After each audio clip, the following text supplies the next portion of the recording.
भारत ने फ्रांस से Rafale fighter jet की डील कर ली है, लेकिन अब सवाल उठ रहा है कि जब दुनिया के कई देश पांचवीं और यहां तक कि छठी पीढ़ी के फाइटर जेट बना रहे हैं, तो भारत अभी भी 4.5 जनरेशन के राफेल पर क्यों भरोसा कर रहा है? क्या यह फैसला सही है या इसमें कोई रणनीतिक कारण छिपा है? राफेल डील आखिर है क्या? सबसे पहले समझते हैं कि राफेल डील क्या है।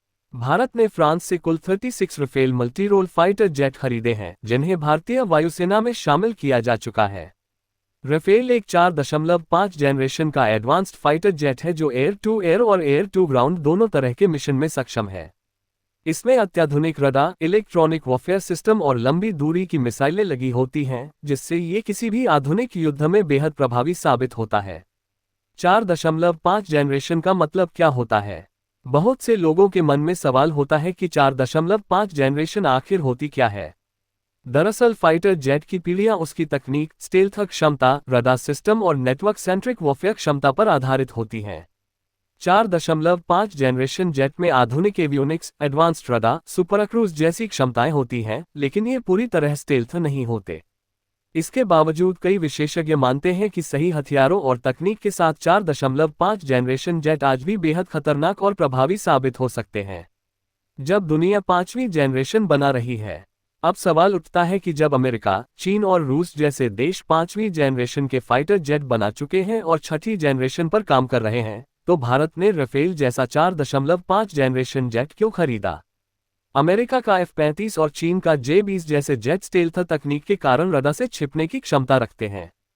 इसी वजह से कुछ लोग मानते हैं कि भारत को सीधे पांचवीं जनरेशन के जेट पर ध्यान देना चाहिए था। भारत के सामने असली चुनौती। असल में भारत के सामने सबसे बड़ी चुनौती समय और सुरक्षा की थी। भारतीय वायुसेना के कई पुराने लड़ाकू विमान जैसे MiG-21 रिटायर हो रहे थे और उनकी जगह तुरंत आधुनिक जेट की जरूरत थी। ऐसे में राफेल एक तैयार और भरोसेमंद विकल्प था, जिसे जल्दी शामिल किया जा सकता था। अगर भारत पांचवीं जनरेशन के जेट के इंतजार में रहता तो वायुसेना की ताकत कुछ समय के लिए कमजोर हो सकती थी। राफेल की असली ताकत। राफेल की ताकत सिर्फ उसकी जनरेशन में नहीं बल्कि उसके हथियारों और सिस्टम में भी है। इसमें लंबी दूरी की meteor missile, scalp cruise missile और एडवांस्ड इलेक्ट्रॉनिक वॉरफेयर सिस्टम लगे हैं। ये जेट दुश्मन के रडार को जाम करने और लंबी दूरी से हमला करने की क्षमता रखते हैं।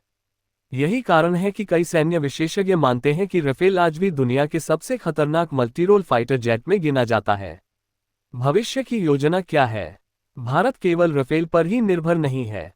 देश अपने स्वदेशी प्रोजेक्ट जैसे एमका यानी एडवांस मीडियम कॉम्बैट एयरक्राफ्ट पर भी काम कर रहा है, जिसे पांचवीं जनरेशन का स्टेल्थ फाइटर जेट माना जा रहा है। इसके अलावा भारत भविष्य में छठी जनरेशन तकनीक पर भी रिसर्च कर रहा है। यानी राफेल एक स्थायी समाधान नहीं बल्कि एक अंतरिम रणनीतिक कदम माना जा रहा है। जनता के सवाल और सरकार की रणनीति। भारतीय जनता का सवाल बिल्कुल जायज है कि जब दुनिया आगे बढ़ रही है तो भारत को भी सबसे नई तकनीक अपनानी चाहिए। लेकिन रक्षा मामलों में फैसले केवल तकनीक देखकर नहीं बल्कि समय, लागत, रणनीति और तत्काल जरूरत को ध्यान में रखकर लिए जाते हैं। राफेल डील को इसी नजरिए से देखा जाता है कि यह भारत की वायुसेना की तत्काल क्षमता बढ़ाने के लिए एक महत्वपूर्ण कदम था। निष्कर्ष। तो दोस्तों, राफेल डील को लेकर जो बहस चल रही है वो तकनीक और रणनीति दोनों से जुड़ी हुई है। एक तरफ दुनिया पांचवीं और छठी जनरेशन की तरफ बढ़ रही है, वहीं दूसरी तरफ राफेल जैसे 4.5 जनरेशन जेट आज भी बेहद शक्तिशाली और प्रभावी साबित हो रहे हैं। आने वाले समय में भारत के स्वदेशी प्रोजेक्ट और नई तकनीक ये तय करेंगे कि भारतीय वायुसेना भविष्य में किस स्तर तक पहुंचती है।